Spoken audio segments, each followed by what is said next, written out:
और आप सबको मेरा नमस्कार। और इतने प्यार से आप लोग ने इनवाइट किया। आप सब यंगस्टर्स हैं और आप सब बहुत इंटेलिजेंट और आप बहुत आगे बढ़ने वाले हैं। नई सोच, नई उमंग, नए उत्साह के साथ सब आप लोग आगे बढ़ रहे हैं। आपके साथ आज हम बहुत सारे एक्सपीरियंस शेयर करेंगे। आप जो सुनना चाहते हैं हम सब आपको बताएंगे और सब एक दूसरे से प्रेरणा लेते हैं। आपसे हमसे आप, सब इंसान हर कुछ एक दूसरे से सीखता है। तो आज हम अभी आगे आपसे बातें करते हैं। शिल्पी मैम, आप ज़रूर हमें ये बताएं कि लाइफ में अप्स एंड डाउन्स तो बहुत ज़्यादा रहते हैं और आपकी भी जर्नी बहुत टफ थी। सबसे पहले तो इंटरकास्ट मैरिज आपकी थी and then being a Marwari girl आपने अपना काम शुरू करने का जो पैशन था आपके अंदर, तो आप हमें बताएं मैम, क्योंकि यहाँ हम में से सभी लोग अपनी अपनी जर्नी शुरू कर चुके हैं और किसी न किसी मुकाम पर हैं, बट हम आगे बढ़ना चाहते हैं और लाइफ में कठिनाइयाँ तो बहुत आती हैं। कैसे उनको सामना करें, किस चीज़ से पावर मिलेगी, कैसे डिसीजन लें, कैसे आगे बढ़ें, मैम आप बताएं हमको। थैंक यू सो मच शिल्पी। अभी स्टार्ट करते हैं। मैं अपनी जर्नी से स्टार्ट करती हूँ, छोटे से स्टार्ट करती हूँ कि क्यों मेरे अंदर आया कि मुझे काम करना है। मैं अग्रवाल परिवार से हूँ और हमने अपने फैमिली में किसी भी महिला को वर्किंग नहीं देखा। और हम नानी के घर जब मैं जाती थी तो वहाँ पर मेरे नाना जी 7 भाई और सबको ज़्यादातर 5-5 बेटियाँ और 1-1 बेटे। तो बेटे इतने लाडले थे, इतने लाडले थे। मुझे ऐसा लगता था कि नानियाँ बहुत उनको ही प्यार करती हैं। जब ये भाव मन में आया कि बेटों को ज़्यादा प्यार करती है, वो दिखता था, क्लियरली दिखता था। बेटियाँ सुबह से इतना काम कर रही हैं, मेरी सब मासियाँ थी वो लोग। तो एक मन में ख्याल आता था, मैं बहुत ही छोटी थी, कि इतना लाड इनको क्यों करते हैं। अलग अलग से छुपा छुपा के मिठाई खिला रहे हैं, इनके लिए स्पेशल पराठे बन रहे हैं और हमारी ये बच्चियां तो जैसी भी है खा लेती हैं सब। तो अब मैंने ये सवाल किसी से पूछा नहीं, पर मन मन में आता था, अच्छा ये तो शादी करके चली जाएंगी और आगे यही मम्मी पापा को पालने वाले हैं, यही अर्न करने वाले हैं। तो ऐसा लगता था शायद ये कमाएंगे और अपने मम्मी पापा को संभालेंगे, शायद इसलिए इनको ज़्यादा लाड़ मिलता है। चलो ठीक है, कोई बात नहीं। फिर मैं थोड़ा थोड़ा और बढ़ती गई, तब मुझे समझ में आया वो हर वर्किंग महिला मेरे लिए प्रेरणा स्रोत थी। मुझे हर बार देख के लगता था कि ये काम भी करती है और अपना घर भी संभालती है, तो जब ये दोनों काम कर सकती है तो मैं क्यों नहीं। मुझे बार बार लगता था, मैं पहले ये सोचती थी कि महिलाएं सिर्फ बनी हैं घर के लिए, घर ही देखना, परिवार संभालना, बच्चे बड़ा करना, आयरन करना, खाना बनाना। पर ये कॉन्सेप्ट चेंज होने लग गया जब मैं उन डॉक्टर्स को, टीचर्स को, मैं प्रशासनिक अधिकारी जो महिलाएं दिखती थी मुझे, तब ये दिमाग हर बार कौंधता था कि जब ये काम कर सकती है और ये अपना परिवार भी संभाल सकती है, बच्चों को भी बड़ा कर सकती है, तो मैं क्यों नहीं। अब मैं अग्रवाल फैमिली से थी। ये पुरुष प्रधान समाज है और उसमें महिलाओं को आगे बढ़ना मतलब आपकी सोसाइटी और आपका कल्चर देखते हुए थोड़ा डिफ़िकल्ट था।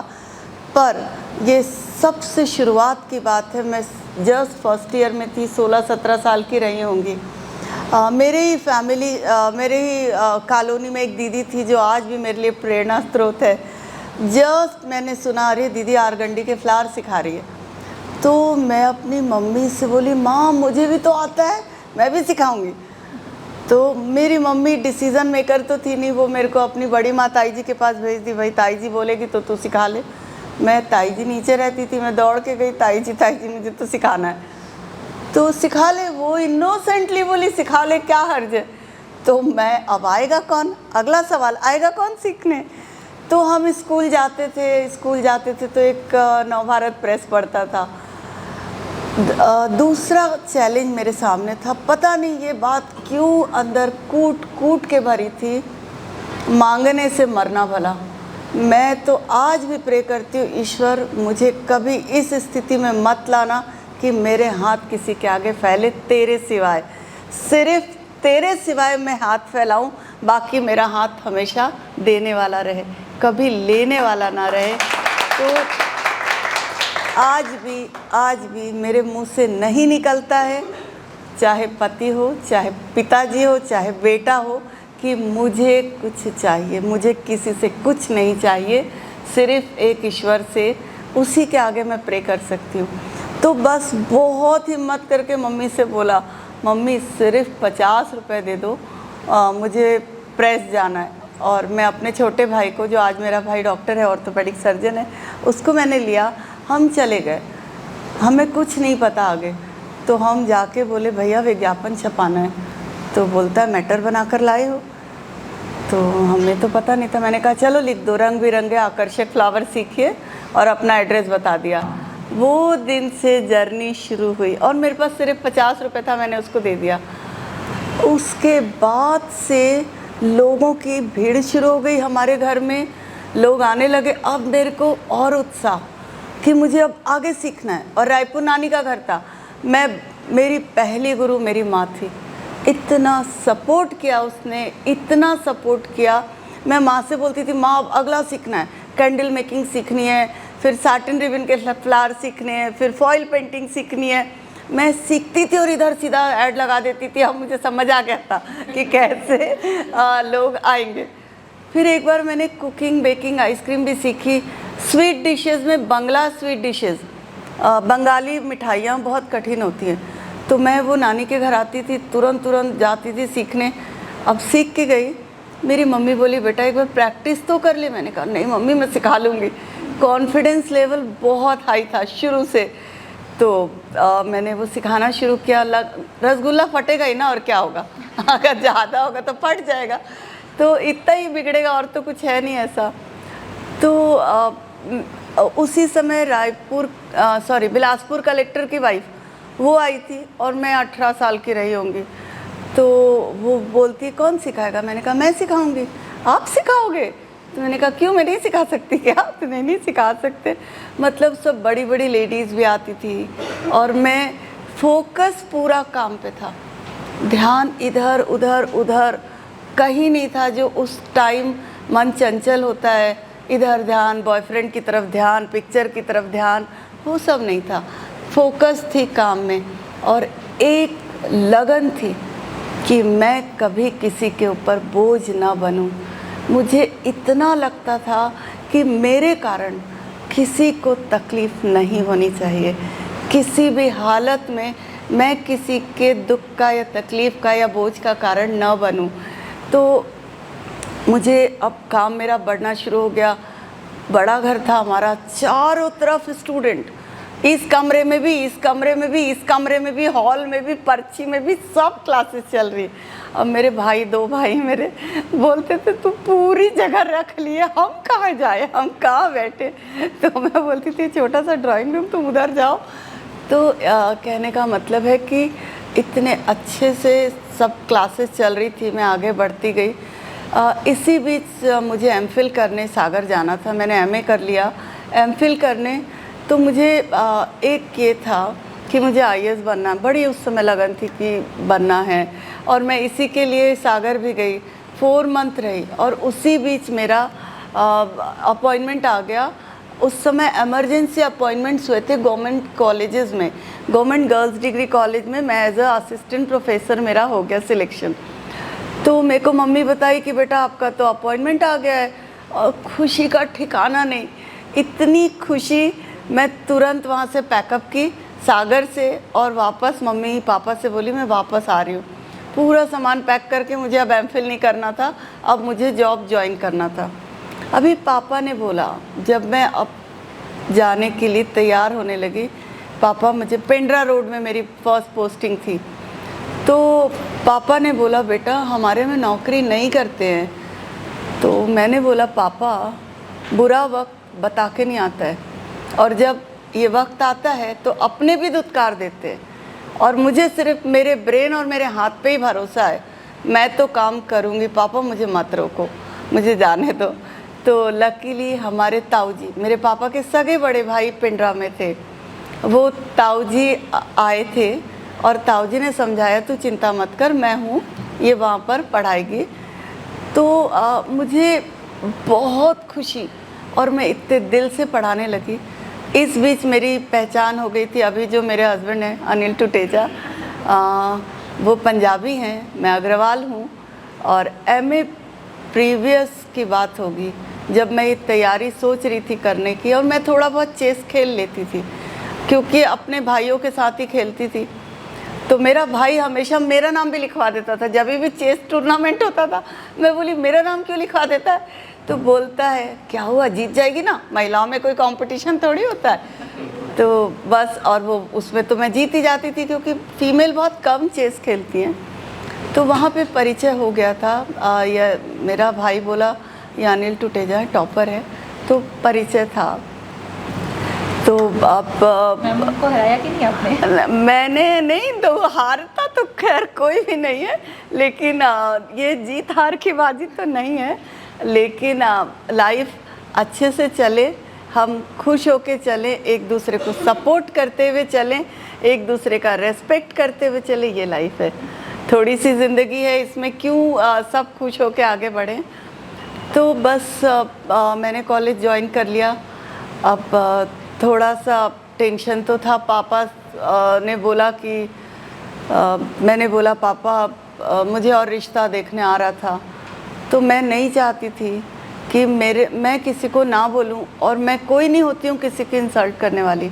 हमारे में ये होता है अगर कोई आ रहा है और आपने नो बोला तो आपने उसकी इंसल्ट करी। तो मुझे नहीं लगता था कि मैं किसी मैं क्यों, वो तो इनोसेंट है, उन लोगों को तो कुछ पता ही नहीं है, मेरे कारण उनकी छवि क्यों ख़राब हो। तो फिर मैंने बोला पापा, मम्मी मेरे सपोर्ट में थी। मम्मी ने बोला इतना अच्छा लड़का नहीं मिलेगा बेटा, तू जा, मैं हूँ। ऐसी कोई माँ बोलती है? माँ। और मेरे दोनों भाई बोले नहीं, बहुत, जो छोटे थे मेरे से, दोनों 1.5 साल छोटे थे दोनों।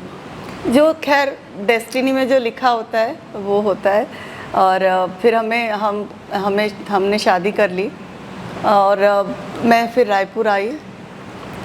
हॉबी क्लासेस मेरी चलती रही। अब एक था कॉलेज में, मैं वापस पिंडरा में पढ़ा रही थी। बेटा होने के बाद मुझे फिर दिक्कत आई, और गवर्नमेंट ट्रांसफ़र नहीं करती हस्बैंड वाइफ का एक ही जगह। तो फिर तब दिक्कत आनी शुरू हुई। तो भी मैं गरियाबंद में एडहॉक में पढ़ा रही थी, डेली वेजेस जिसको बोलते हैं, क्योंकि वहाँ पे पोस्ट खाली थी। हस्बैंड एसडीएम थे वहाँ पे, तो भी मैं पढ़ाई। धमतरी आने के बाद, धमतरी ट्रांसफ़र हुआ, बेटी भी आई, तब फिर ट्रांसफ़र नहीं हो रहा था। फिर उसी दिन मुझे रिज़ाइन करना था, क्योंकि 4 साल लिव विदाउट पे आप रह सकते हैं, उसके बाद आप नहीं रह सकते। तब मुझे, तो भी मैं कभी खाली नहीं बैठी। गरियाबंद में भी मैं खूब हॉबी क्लासेस चलाती थी। पूरा एक रजिस्टर में मैं वहाँ पे ऑफिसर्स क्लब की भी प्रेसिडेंट हो गई। तो मैंने पूरे जगह भेज दिया था कि यहाँ ये क्लासेस है। वहाँ पे मोमडन एरिया है, बहुत सारी मुस्लिम गर्ल्स सीखने आती थी। तो वहाँ पे भी मैं बच्चे के साथ साथ, फिर धमतरी में कुछ समझ नहीं आया, ये बोले अब यहाँ पे नहीं हो सकता तुम्हारी हॉबी क्लास तो तुम धीरज रखो, यहाँ पे कुछ नहीं हो पाएगा। तो भी खाली नहीं बैठी मैं। वहाँ पे किलो में कपड़े मिलते थे, वो लेके टेलर बिठा के सूट बनवाती थी और किसी होलसेलर को दे देती थी, क्योंकि खाली बैठना ही नहीं था, मुझे पसंद ही नहीं था। यहाँ बैठो वहाँ बैठो, पर चिंतन पर निंदा, ये सब काम नहीं करना था, और कुछ क्रिएटिविटी हो हमेशा। तो बस जिस दिन मुझे रिज़ाइन करना पड़ा, मेरे आँख में आंसू थे कि मुझे मेरी इतनी अच्छी नौकरी छोड़नी पड़ रही। पर इन्होंने बहुत अच्छी 2 बातें समझाई। अपने निर्णय पे पछताना नहीं, ये हमारा निर्णय था कि बच्चों के कारण मेरी पोस्टिंग गरियाबंद आ चुकी थी जब हम धमतरी में थे, तो मुझे जंगल में रहना था। फिर मेरे को लगा बहुत मुश्किल है वहाँ अकेले रह के बच्चों के साथ पढ़ाना।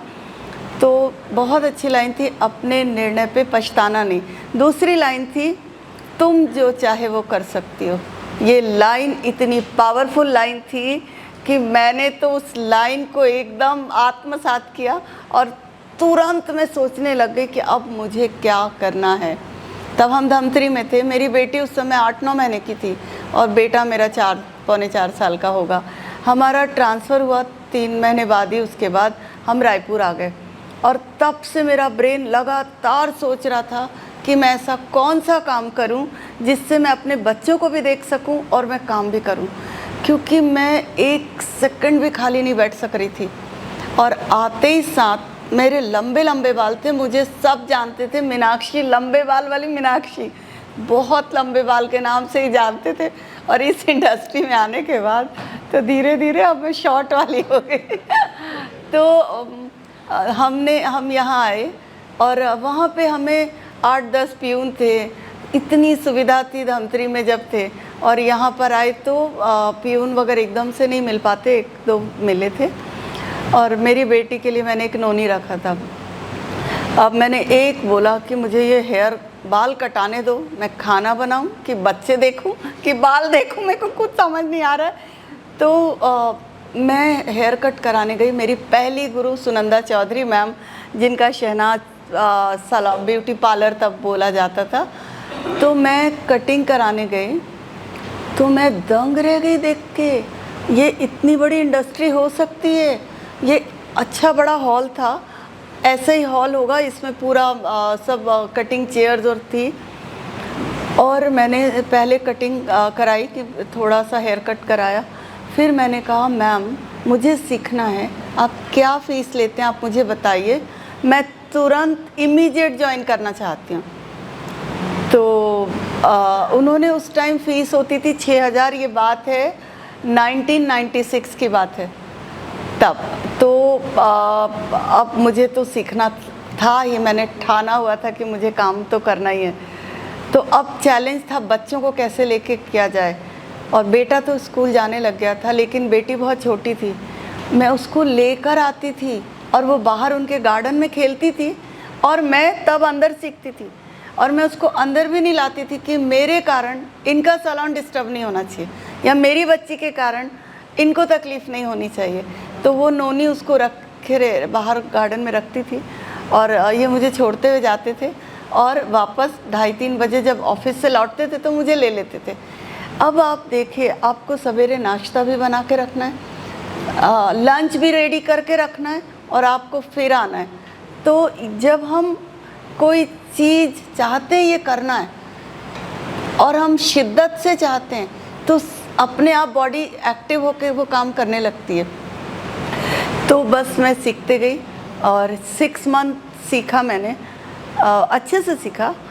फिर मैंने इनसे बोला और लगन, इतनी लगन थी कि मैं रात के 12 बजे तक भी वो पूरा याद कर लेती थी जो मैडम हमें सिखाती थी। थ्योरी भी कराती थी, प्रैक्टिकल भी, और तुरंत सामान खरीद के लाती थी।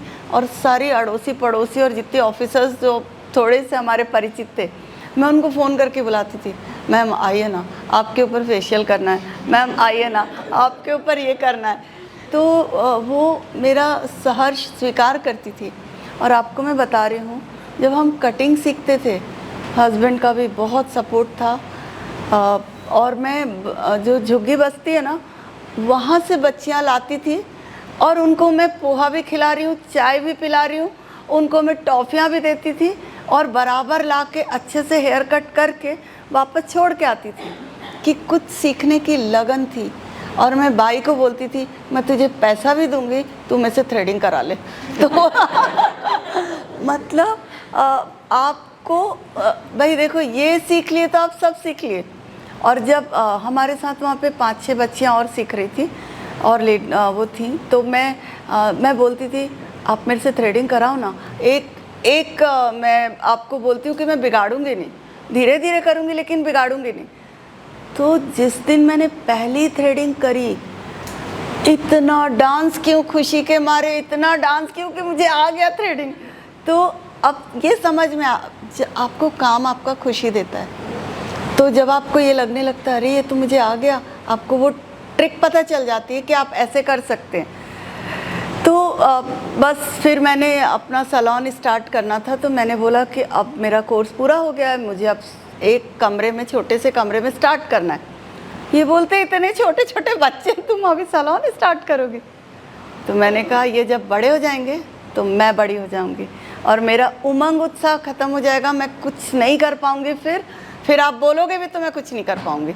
तो मेरा उत्साह कम मत होने दो, मुझे काम करना है। तो मैंने कारपेंटर को एक फेशियल बेड चेयर और ये करके मैं मम्मी के घर 1 महीने प्रैक्टिस के लिए गई कि वहाँ खूब प्रैक्टिस करूँगी सबके ऊपर, और मैंने स्टार्ट किया। बस जर्नी स्टार्ट हुई। अब मेरे साथ एक मेरे क्लाइंट को ही दया आई, पेडिक्योर मैनिक्योर भी मैं ही खुद करती थी। तो वो बोली आप ऑफिसर की वाइफ हो, आप खुद करते हो? तो मैंने कहा देखिए काम छोटा बड़ा नहीं होता है, ये मेरा काम है तो इसमें क्या छोटा और बड़ा। तो वो उसको इतनी दया आई कि वो मेरे को एक लड़की ला के दी, और वो लड़की मेरे लिए वरदान बनी। इतनी प्यारी बच्ची थी, इतना मीठा बोलती थी, कॉन्फिडेंस लेवल उसका इतना हाई था। तो अभी हमारा काम बढ़ने लग गया। मैं छत्तीसगढ़ क्लब की मेंबर थी, अब हम तो रायपुर के लिए नए थे, तो क्लाइंट कहाँ से आएंगे। और गवर्नमेंट क्वार्टर में थी, कॉर्नर पे था, पेड़ के ऊपर मैंने एक बोर्ड लगाया था, हम गवर्नमेंट क्वार्टर में कोई व्यवसाय नहीं कर सकते हैं। बट वो हस्बैंड बोले शौकिया करना है देखो करके, हमने पेड़ के ऊपर बोर्ड लगाया था और नाम लिखा था टच एंड ग्लो उस टाइम, क्योंकि अब शुरुआत था। तो पर ईश्वर की कृपा थी, शुरू में 1 महीने तो एक भी लोग नहीं आए। तो भी मैं बोलती थी आज कोई नहीं आया, तो बोले कोई बात नहीं, जिस दिन एक भी आएगा ना तुम सोचना वो दिन सफल है। तो जिस दिन एक एक करके आए, मैं उनका इतना अच्छा काम करती थी और वो मेरे से इतने खुश होके जाते थे कि वो 5 लोग को लेके आते थे। तो धीरे धीरे काम बढ़ने लग गया और मैं इतनी बिजी होती चली गई, ऑफिसर्स आने लगे, हमारी commissioner ma'am, collector ma'am, additional collector, सबकी वाइफ्स आने लगी। तो ऐसे आगे बढ़ता गया। पर एक बहुत बड़ा चैलेंज आया, चूँकि मैं इतनी बिज़ी होने लगी। तो हमारे छत्तीसगढ़ क्लब में हर बुधवार को एक लेडीज़ क्लब होता है, तो मैं उसमें जाना कम करने लगी, छोड़ने लगी, क्योंकि अब प्रायोरिटी मेरी बदल गई। मेरी प्रायोरिटी मेरा काम था, मेरे क्लाइंट थे। उसने कमिश्नर मैम ने थोड़ा सा चुभने वाली बात बोल दी। उसने बोला मीनाक्षी, वो बहुत प्यार से बोली थी कि तुम नहीं आओगी तो मैं तुम्हारा बोर्ड उतरवा दूंगी।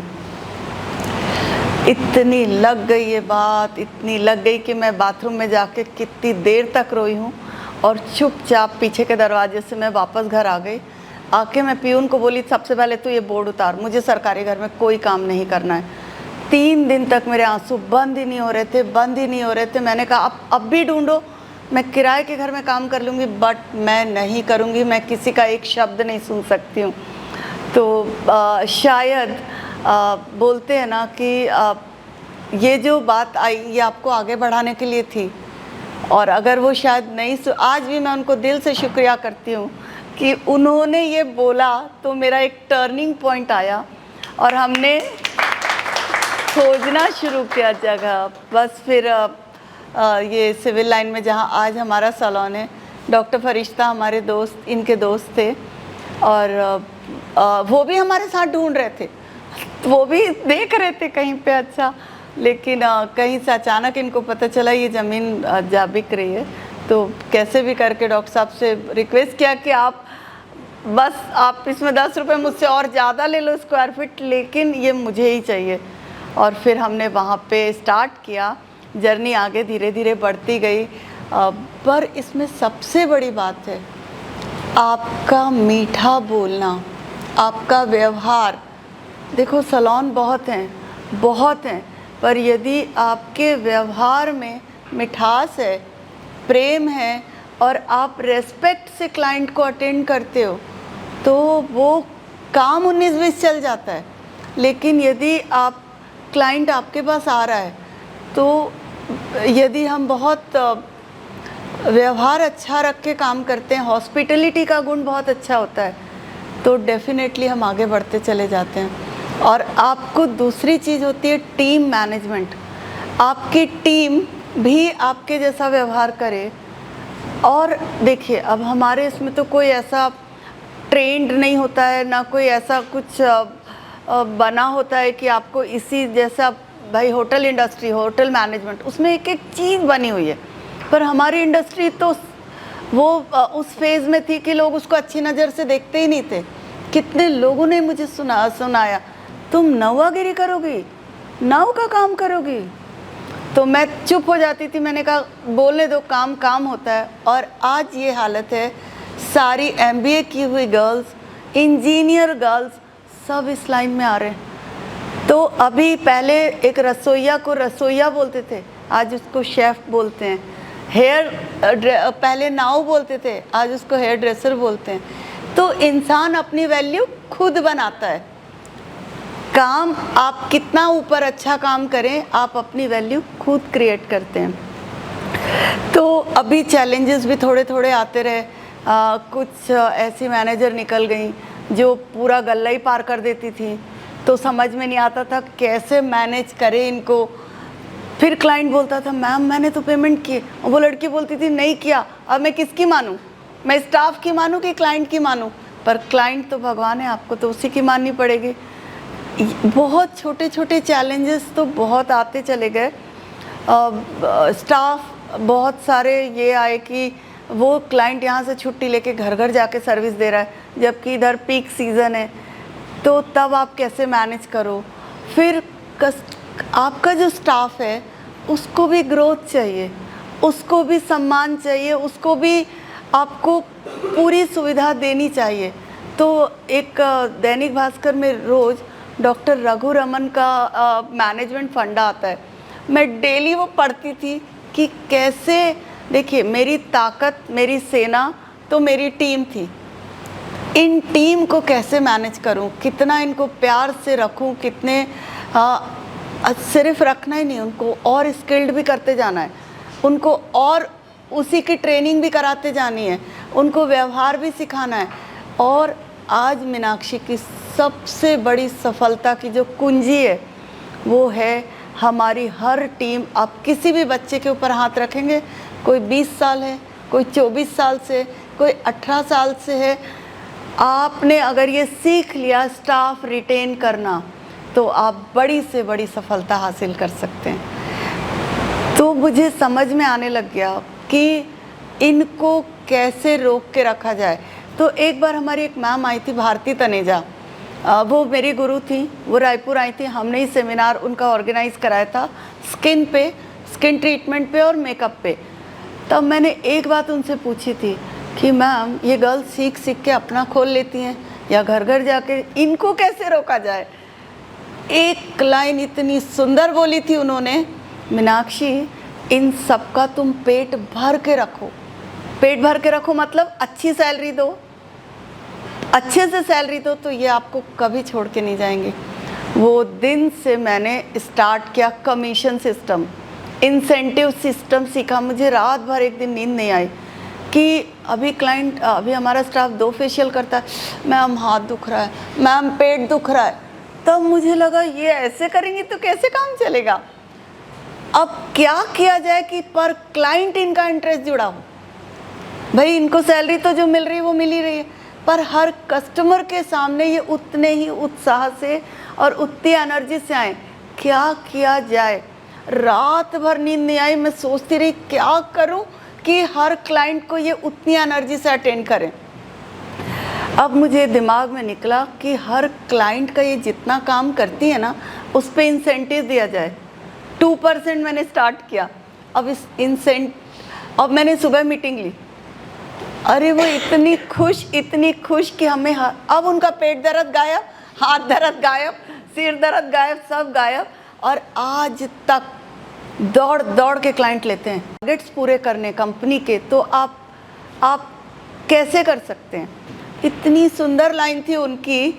ये लाइन थी, यदि आप अपनी टीम को, अपने एम्प्लॉय को बाप की भी तरह नहीं, माँ की तरह यदि आप ट्रीट करते हो, तो दुनिया के कोई भी टारगेट है आप अचीव कर सकते हो। ये लाइन इतनी समझ में आई मुझे कि आपको पूरी टीम को सुख दुख में भी साथ देना है, ज़रूरत के समय भी साथ देना है। और यदि आपके बोल, आपका व्यवहार उनके साथ अच्छा होता है, देखिए हर इंसान को प्रेम चाहिए होता है, केयर चाहिए होती है। आज मुझे लगता है क्यों मीनाक्षी की टीम छोड़ के नहीं जाती है।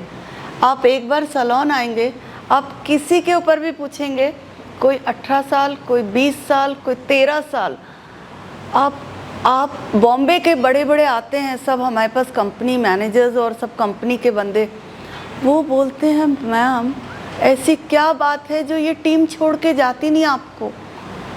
तो सबसे बड़ी सफलता टीम का आपके साथ रिटेन करना है, आपके साथ रुकना है। नहीं तो हमारी टीम को तो लोग 5,000 10,000 एक्स्ट्रा सैलरी दे के भी बुला रहे हैं, तो भी वो नहीं जाते। हाँ, एक्सेप्शनल तो हर जगह होते हैं, लेकिन ये चीज़ हमें हमेशा, और मैंने कुछ रूल्स बनाए। 1 तारीख मतलब 1 तारीख को सैलरी मिल जाएगी, कितनी भी मेरे यहाँ तकलीफ़ आए। IT का छापा पड़ा था हमारे यहाँ, इनकम टैक्स सेंट्रल गवर्नमेंट का पड़ा था, तो भी 27 फरवरी को पड़ा था, तो भी मैंने 1 तारीख उनकी सैलरी नहीं रोकी। अभी ED का छापा पड़ा था अभी मार्च में, अभी वो भी डेट थी 29-30 1 को सुबह गए। मैंने कहा नहीं, पूरे घर के कैश वो लोग ले गए। उसके बावजूद टाइम से तनख्वाह देना मेरा उसूल है। मैं सोचती हूँ 30 दिन वो इंतज़ार करते हैं तब जाके तनख्वाह मिलती है, क्यों मैं 1 मिनट भी और एक्स्ट्रा वेट कराऊँ उनको? ऐसे ही इंसेंटिव, तो कुछ उसूल हैं जो मुझे बहुत अच्छे लगते हैं, और मुझे लगता है कि हम 30 डेज़ उनसे काम कराते हैं और उसके बाद हमें 1 दिन भी एक्स्ट्रा क्यों उनको टाइम वेस्ट कराना है? तुरंत उनको मिलना चाहिए उनका। तो अभी बात आती है, मैं कुछ चैलेंजेस भी बताती हूँ। सबसे बड़ा चैलेंज आया था हमारे पास, हम तब पक्की बिलिंग नहीं होती थी, ना हम इतना जानते थे। एक बार हमारे पास लेबर एक्ट का अधिकारी आ गया और वो बोलता आपके यहाँ कितनी गर्ल्स काम करती हैं? तो मैं इनोसेंटली रजिस्टर दिखा दी, 13-14 थी उस समय की बात है। तो मैंने कहा देखिए आप जो मुझसे बोल रहे हैं मुझे समझ नहीं आ रहा है, मैं हस्बैंड से बात करके आपको बता दूंगी। तो वो बोलता है कौन है हस्बैंड आपके? अनिल टुटेजा। वो मैम मैं उनके अंडर में काम किया हूँ, मैं आपको नहीं बोल रहा हूँ। मैंने कहा, तब मुझे समझ आया कि ये भी कोई एक्ट होता है जिसमें 9 लोग से ऊपर एम्प्लॉय यदि आप रखते हैं तो PF ESIC आपको करना ही पड़ता है। तो मेरा मीनाक्षी का सारा स्टाफ, बैंक से सैलरी जाती है, उनका PF जमा होता है, उनका ESIC होता है। मतलब एक एक परिस्थितियाँ आपको सिखाती चली गई। फिर हमारे यहाँ सर्विस टैक्स GST का छापा भी पड़ा। अब आप सोचिए, महिलाओं के साथ हम डील कर रहे हैं। लेडीज़ को अगर आप बोलो कि आपका कटिंग और इसका वैक्सिंग का इतना रेट हुआ और इसमें 3% GST है, वो लड़ लेंगी लेकिन आपको पे नहीं करेंगी। हमें बिल नहीं चाहिए, हमें बिल चाहिए ही नहीं, हम तो जितना उतना ही देंगे, डिस्काउंट और कराएंगे लेकिन नहीं करेंगे। तो अभी आप अपने रिश्ते तो सबके साथ ख़राब नहीं करेंगे। अभी आप इतना सुंदर माहौल में आपको वो 2 बात सुना रही है और वो थोड़ी सुनने को तैयार है कि ये सरकार की स्कीम है, आपको करना ही पड़ेगा। तो फिर मैंने बोला बाबा जो है, फिर हम धीरे से पक्की बिलिंग में आने शुरू किए। हमने वो सॉफ्टवेयर हायर किया। हम बोले कि जो हमारा रेट है हम मान लेंगे कि इसी में GST इंक्लूसिव है, इसी से हम पे करेंगे गवर्नमेंट को। तो ये चैलेंजेस भी, फिर इसके साथ कमर्शियल बिजली वाला चैलेंजेस कि आपकी कमर्शियल बिजली है कि रेसिडेंशियल बिजली है, तो भी ये सारी चीज़ें आप, तभी मैं हस्बैंड से जाके बहुत लड़ती थी। मैंने कहा हमें ये सब नहीं पता है, हम तो भाई ब्यूटिशियन है, हमने तो MA किया है, पर हमें ये नहीं पता है। और यदि आप भी बिजनेसमैन होते, आपको भी नहीं पता होता, तो हम कैसे करते? तो वो बोलते इग्नोरेंस ऑफ लॉ, अगर आप लॉ नहीं जानते तो ये कोई एक्सक्यूज़ नहीं है, आपको जानना ही चाहिए। तो जानना चाहिए तो फिर छोटे से पढ़ाना भी तो चाहिए ना, क्यों नहीं पढ़ाते?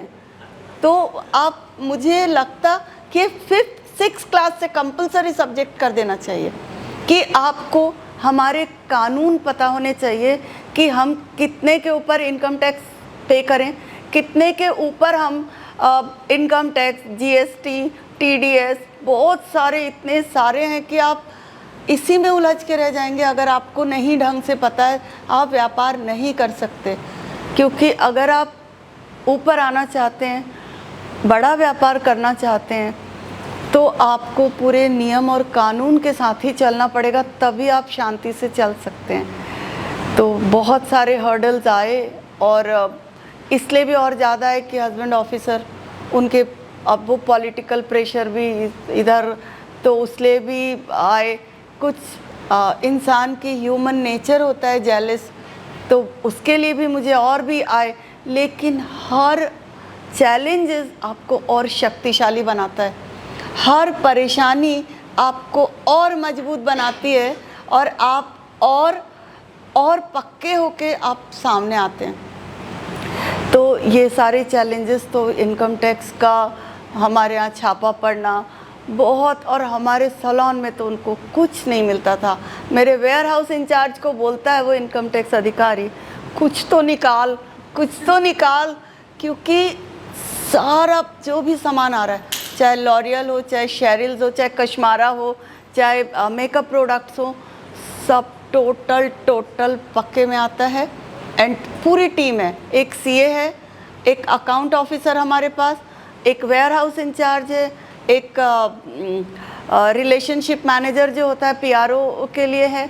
तो ऐसे सारी ऑर्गेनाइज टीम है। तो इसके कारण मैं तो बिल्कुल दम ठोक के, अभी ईडी ऑफिस मुझे भी बुलाया था, मैं भी गई थी। मैंने कहा भाई मुझे पवित्र आत्मा को आप बुला रहे हो और मैं शिव शक्ति बन के गई थी। मैंने कहा मेरे से रिलेटेड तुम जो भी पूछ लो, मुझे सरकार का कुछ नहीं पता, मेरे से रिलेटेड पूछो। तो धड़ जवाब पकड़ाई उनको सारा चीज़, क्योंकि मैं सैलरी भी खुद बनाती हूँ, मेरे साथ अकाउंटेंट बैठता है, क्या परचेज हो रहा है, कितने बाकी सैलून में जा रहा है सामान, एक एक चीज़ मुझे पता है। मैं 100% उसमें इन्वॉल्व हूँ अपने बिजनेस में। मैं खुद आज भी दौड़ के बाहर जाती हूँ सीखने के लिए, ताकि मेरी टीम अपग्रेड हो। सारे बड़े चाहे वो स्किन एक्सपर्ट हो, चाहे वो हेयर एक्सपर्ट हो, हम सबकी क्लासेस चलती हैं टाइम टू टाइम। अब ये जो 3-4 महीना स्लैक टाइम आता है, इसमें स्टाफ अपग्रेडेशन चलता है। और मैंने लॉरियल उस टाइम जब चैलेंजेस आने लगे कि टीम और आपकी स्ट्रॉन्ग होनी चाहिए, तो मैंने अपने ही सैलून के 5 बच्चों को बॉम्बे भेजा। उनकी पूरी फीस मैंने अपने ऊपर ले ली, उनका वहाँ रुकने का पैसा, उनका खाना पीना। और उसके बाद बेचारे बोलते हैं कि मैम आप उधर तो हमारा संभाल ले रहे हो, इधर हमारा क्या होगा, पीछे हमारे घर वाले और ये हैं। मैंने कहा चल तुम्हारी सैलरी भी उसमें मैं दूंगी जो तुम अपने परिवार को संभालो। पूरी लॉरियल की टीम ने आश्चर्य किया था कि ऐसी मैम जो अपने खर्चे पे एक की फ़ीस 2.5 लाख थी। 5 लोग को भेजा था लॉरियल अकेडमी, ताकि वो कलर में मास्टर हो, केमिकल में मास्टर हो, कटिंग में मास्टर हो। और इतना रिस्क लिया, उनके लिए बेटा गया साथ में, और एक पेइंग गेस्ट या रूम देखा कि वो लोग रुक जाएं वहाँ पर। तो रिस्क लेने की एबिलिटी भी हमारे अंदर होनी चाहिए। लेकिन उन बच्चों ने आके इतना ग्रो किया, हमको इतना ग्रोथ दिया, और बाकी लोग को भी उन्होंने इतना अच्छा सिखाया। तो जहाँ पे हमने एफर्ट डालते हैं ना, उसका फल ज़रूर मिलता है, ज़रूर मिलता है। अगर आपने शुद्ध भावना के साथ आपने वो एफर्ट डाला है, तो उसका फल ज़रूर मिलता है। हमें धीरज रखना होता है। हम तुरंत एक्सपेक्ट नहीं कर सकते कि हम आज ही हम किए और हमें तुरंत फल मिल जाए। लेकिन अगर आपने कोई बीज बोया है, तो उसका फल आपको ज़रूर मिलता है, भले वो थोड़े बाद में मिलता है। और उसके बाद तो लॉरियल अकेडमी रायपुर आ गई, और फिर मेरे सारे बच्चे, मैंने सारे स्टाफ को, और उन्होंने बहुत अच्छा कर दिया कि महीने में 4-4 दिन की क्लास होगी, ऐसे 1.5 साल तक होगी। तो मेरा हर एम्प्लॉय जो हेयर में है, वो सारे लॉरियल सर्टिफाइड हैं। तो अब उनकी कटिंग, उनका कलर, उनका chemical work, straightening, nutri straight, सब कुछ वो इतना अच्छा करते हैं। तो अभी ये सेगमेंट, इसके बाद अब आ जाता है मेकअप, स्किन। मेकअप में तो मेरी डॉटर आ गई यूके से पढ़ के, और वो जो लेटेस्ट ट्रेंड है, लेटेस्ट ट्रेंड मतलब जो मिनिमल और नेचुरल लुक वाला ट्रेंड है, वो उसके ऊपर इतना सुंदर काम करती है कि पूरा रायपुर अभी अनुश्री करता है। और हमें बहुत खुशी है कि बच्चे आगे बढ़ते हैं, तो माँ बाप को और सबको, बड़ों को बहुत खुशी होती है। बेटा ज्वाइन किया मुझे, अभी एक चैलेंज और था। पहले तो मेरा सिर्फ फीमेल सेक्शन था, हमने कभी मेल से बात ही नहीं की। तो मैं अब मेरे को चैलेंज आया कि हमने एक एकेडमी बनाई थी, तो ये सैलून रेनोवेट हो रहा था, हम उधर शिफ्ट हुए। तो मुझे लगा इतना अच्छा एरिया को हम वेस्ट कर रहे हैं एकेडमी में, क्योंकि बहुत सारी फीमेल बोलती थी मीनाक्षी मेल सेक्शन भी होना चाहिए, कहाँ हम कलर ले जाके हम करते हैं। तो एक ये छोटी सी बात थी। तो फिर ऐसा लगा कि हाँ मेन सेक्शन भी होना चाहिए। तो मेन सेक्शन होना चाहिए तब लगा मुझे, तब लॉरियल वालों के सपोर्ट से हमने सोचा कि ये ऊपर का जो पोर्शन है इसको मेन सेक्शन बनाया जाए। पर कैसे होगा, कौन देखेगा, एक बहुत हर चीज़ आपको जो सिखाती है, एक मैनेजर लॉरियल कंपनी वालों ने ला के दिया। और मैंने सोचा बैठेगा कौन मेल में। तो हमने अपनी बुआ जी के बेटे को, उससे पूछा, तो वो जस्ट ग्रेजुएट था, ग्रेजुएशन किया था उसने। तो बोलता है भाभी जी इस लाइन का तो मैं ABCD नहीं जानता हूँ, आप मेरे को बिठाओगे। तो मैंने कहा बेटा हाँ बोल, बस बैठ, सब सीख जाएगा। तो उस बच्चे को, और क्या दिक्कत आई कि जो एक तो हमारे पास कोई एम्प्लॉय नहीं मिला था, बेटा इतना होशियार, छोटा सा था 14 साल का। मैं बोली कल ओपनिंग है और सिर्फ एक हेयर ड्रेसर मिला, उसका भी कच्चा ही पक्का है, कैसे होगा कल। तो उसने क्या किया, 1-2 सैलून गया होगा, उस टाइम बिग बॉस कुछ था, तो छोटा सा था, बोलता मम्मी मैं ट्राई करता हूँ, तोड़ के लाता हूँ वहाँ से। मैं बोली बाबा ये सब बातें तो मुझसे होती नहीं, तू देख ले, हो सकता है। और उस बच्चे ने जिससे भी बात की वो सारे सवेरे आ गए, और आज तक वो मेरे पास हैं, जो वहाँ से आए। तो मैंने कहा वाह भाई। और वो, और अब दिक्कत क्या हुई, ओपनिंग के दिन तो मैं उस जो मैनेजर मुझे मिली थी बहुत स्मार्ट थी। ओपनिंग के दिन तो मैं उसके पूरे टाइम साथ थी। मैं नमस्ते कैसे हैं, क्या हालचाल है, इतना तो आ ही जाता है बोलना। तो वो तब मैंने, अब वो बोली, एक दिन वो और थी, उसके बाद बोली कि मैं अपने कपड़े वगैरह सब लेकर आती हूँ। उसके बाद वो जो गई तो वो आई नहीं। अब वो पासा मेरे ऊपर पड़ गया। तो मैंने कहा अरे अब तो संभाल लेंगे, इतना ही सा तो बात करना रहता है, कैसे आप, क्या सर्विस, इतनी सी तो बात करनी रहती, कोई ऐसी खास था नहीं।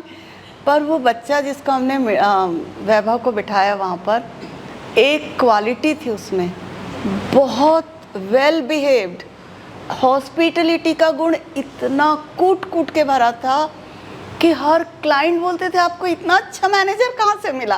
तो मैंने कहा मैनेजर नहीं है भाई, अब देवर है हमारा वो। पर उस लड़के ने हमारे मेन सेक्शन को इतना उठा दिया, इतना उठा दिया, और हर छोटी सी बात के लिए पूछता था भाभी यहाँ पे है तो मैं क्या जवाब दूँ।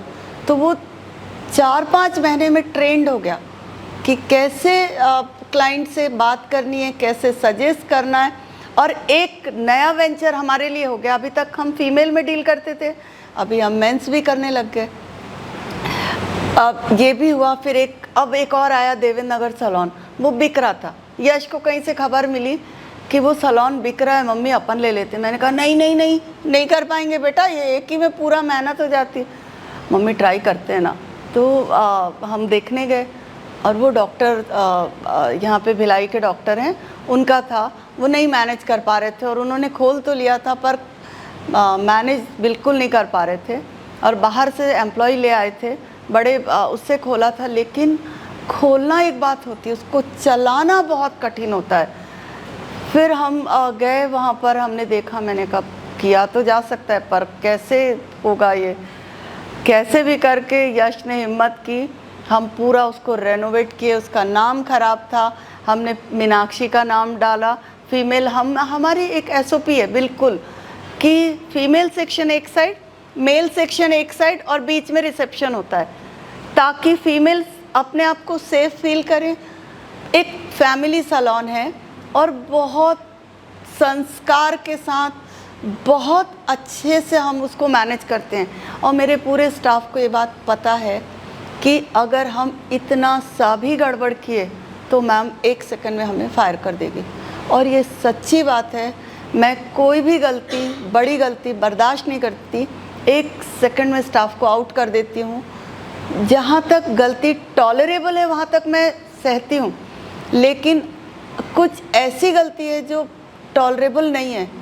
एक तो मुझे चोरी बर्दाश्त नहीं है कि क्लाइंट का सामान अगर गायब हो रहा है, मैं एक पल भी नहीं सोचती, वो चाहे कितना ही बड़ा हेयर ड्रेसर हो, कितनी बड़ी आर्टिस्ट हो। जो काम गलत है वो गलत है। फिर कभी कभी क्लाइंट से ही स्टाफ पैसे मांगना शुरू कर देता है, क्योंकि एक उनके साथ रेपो बन जाता है उनका। तो ये कुछ ऐसी है, तो वो लोग सब समझ जाते हैं कि हमारी मैम बहुत स्ट्रिक्ट है, अगर यहाँ पे काम करना है तो हमें ये सारे रूल्स फॉलो करते हुए चलना पड़ेगा।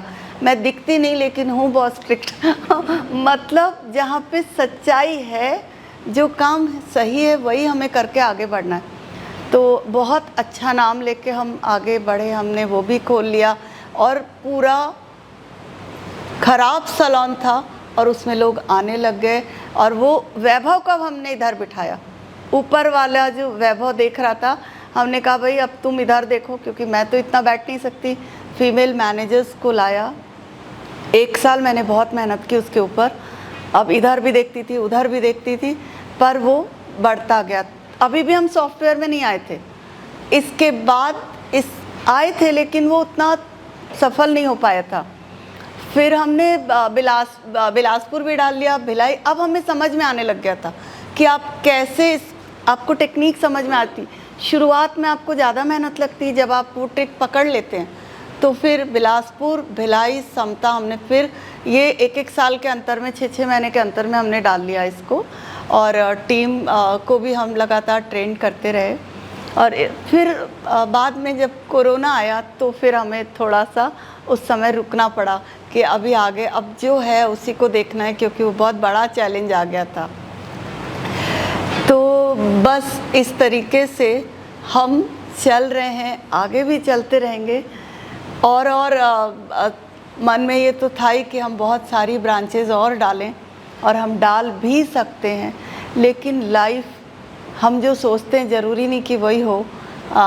इतने बीच बीच में चैलेंजेस आ जाते हैं, जो कि ऊपर वाले को कुछ और मंजूर होता है, और उसके साथ तो भी इंसान को बहुत हिम्मत रखनी पड़ती है, बहुत साहस रखना पड़ता है, तब वो आगे बढ़ता जाता है। और यदि हमारे कर्म सत्कर्म होते हैं, पुण्य कर्म होते हैं, उसमें भाव शुद्ध होता है, तो हम आगे बढ़ने लगते हैं।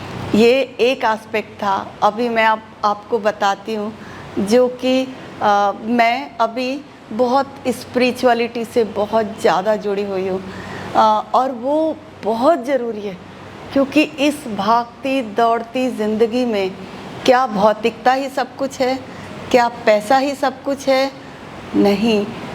इसके साथ साथ अगर आपके पास बहुत पैसा है और मन शांत नहीं है, आप क्या करोगे उसको? क्या करेंगे हम? तो स्पिरिचुअलिटी, जो कि उसको अगर हम और इजी बोलते हैं, पॉजिटिव एटीट्यूड, अफर्मेशन, विजुअलाइजेशन, आपकी क्रिएटिविटी, पिक्चराइजेशन, कलराइजेशन जिसको हम बोलते हैं, तो आप सब सफल होना चाहते हैं और सफल हैं भी, और होना चाहते हैं कि नहीं चाहते हैं ना, और आगे बढ़ना चाहते हैं। पर आगे बढ़ने के लिए दोनों चीज़ चाहिए, मन की शांति, अंदर मन खुश हो, परिवार में शांति हो, परिवार में प्रेम हो, तो ही। और अब महिलाओं के लिए तो बहुत बड़ा चैलेंज आता है, प्रोफेशनल लाइफ और फैमिली लाइफ, इन दोनों को बैलेंस करना बहुत बड़ा चैलेंज है। आप इधर तो ख्वाब देख रहे हो कि मैं इतनी बड़ी बनूं, लेकिन ऐसा ना हो कि घर में गड्ढा हो जाए, हम वहाँ से दूर हो जाएं। ये नहीं होना चाहिए।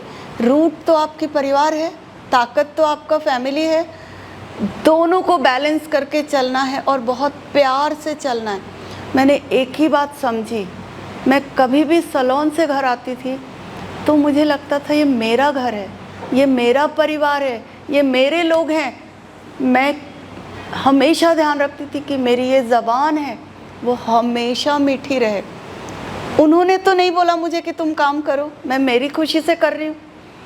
तो मैं कितनी भी थकी हूँ, मैं क्यों झुंझला के बोलूँगी मैं थक गई हूँ, आप उठ के खाना ले लो? मैं क्यों बोलूँगी? क्योंकि मुझे लगता था मेरे बच्चे, कई बार ये गिल्ट भी आता था कि मैं, क्योंकि हमारा वर्किंग आवर्स बहुत लंबा है, बहुत लंबा है, तो मुझे लगता था कि इन बच्चों को मैं टाइम नहीं दे पा रही हूँ, इन बच्चों के साथ शायद मैं जस्टिस नहीं कर पा रही हूँ। हमेशा ये बात मुझे खाती भी थी, लेकिन मैं जितने भी टाइम उनसे मिलती थी, मैं बहुत प्यार से वहाँ की झुंझलाहट या वहाँ की तकलीफ़ मैं घर में नहीं लाती थी। और मैंने एक ही चीज़ पकड़ा, ये ज़बान और ये बोल बहुत मीठे होने चाहिए। आप उतनी ऊर्जा से चाय बना के प्यार से दो, आपकी पूरी थकान मिट जाती है। आप उतने ही प्यार से बच्चों से बात करो, आप जितना भी स्ट्रेस लेकर घर आ रहे हो वो सब हट जाता है। तो ये एक की नोट बोलूं या की मंत्रा बोलूं, आपको हमेशा अपने परिवार के साथ और प्रोफेशन में अगर हम जा रहे हैं, दोनों जगह इस ज़बान की मिठास कभी भी खोना नहीं है, कभी भी खोना नहीं है। अगर आप मीठा बोलोगे 2 लाइन, मैं आपके लिए चाय लाऊं, मैं आपके लिए कॉफ़ी लाऊं, इतने में दोनों की सबकी थकान मिट जाती है। और हम ये कर सकते हैं, कर सकते हैं। मैंने देखा 11 बजे भी मैं मेकअप करके आती थी, कभी मैंने हस्बैंड को गुस्से में नहीं देखा कि तुम बंद करो, नहीं करना है ये सब काम वाम, कभी नहीं देखा। मैंने इतना कूल देखा, इतना कूल देखा। मैं भी वैसे ही बहुत शांति से कि मैं आई हूँ तो फटाफट अब गरम करके खाना लगा रही हूँ। ये नहीं कि मैं थक के आई हूँ, पैर दुख रहा है तो अब मैं कुछ नहीं करूँगी, नहीं। अगर ये चीज़ आपने सीख ली कि आपको उतनी ऊर्जा से, उतनी एनर्जी से जो आप उधर काम किए हो 2 मिनट का होता है, और उतने मिठास से यदि आप अपने घर पे सबके साथ पेश आते हैं, चाहे वो मदर इन लॉ हो, भाई आप परिवार में सब हैं, अपनी मिठास कभी नहीं खोना। वो आपके लिए जान भी दे देंगे अगर आप उनके साथ मिठास रखते हो। ज़बान की मिठास, कई बार अंदर अंदर गुस्सा भी आता है, तो भी आप वर्ड है ना, मीठा बोलो, प्यार से बोलो, वो उठ के चाय बना के दे देंगे आपको, पर आप बोलो तो मीठा। तो एक लाइन मैंने हमेशा ध्यान रखी कि कुछ भी हो जाए मैं अपनी मिठास को ख़त्म नहीं करूँगी, क्योंकि मैंने अपने आप से चूज़ किया मुझे काम करना है। तो मेरे कारण क्यों फैमिली में डिस्टर्बेंस आए, क्यों वहाँ पे कड़वाहट आए। तो एक चीज़ सबको ये ध्यान रखनी है, टाइम मैनेजमेंट आप कर सकते हैं। स्टाफ, अगर आपको लग रहा आप कुकिंग नहीं कर सकते हैं तो आप एक ट्रेंड मेड रख सकते हैं जो आपको खाना बना के दे। लेकिन मेड को भी रिटेन करने के लिए अगेन आपको मीठा बोलना है। अगर आप कड़वा बोलोगे, डांटोगे तो रुकेगी क्या। सबको प्यार चाहिए, सबको मीठा बोल चाहिए। आज यही कारण है मीनाक्षी की टीम रुकी रहती है। कोई कितना भी लालच दे के बुलाए कि अभी लैक्मे खुलता है, हेडमास्टर खुल रहा है, कितने खुल रहे हैं, क्या वो मीनाक्षी की टीम को नहीं खोज रहे हैं। अभी हाकिम अलीम आया, क्या वो मीनाक्षी की टीम को ऑफ़र नहीं कर रहे हैं। सब कर रहे हैं, और वो ये तक भी बोलते होंगे कि तेरे को 10,000 ऊपर दूंगा तो मेरे पास आ जा। पर उनको पता है शायद ये थोड़े दिन के हैं, और पता नहीं, वो उन्हीं से पूछना पड़ेगा। पर आज आसानी से कोई नहीं जाता।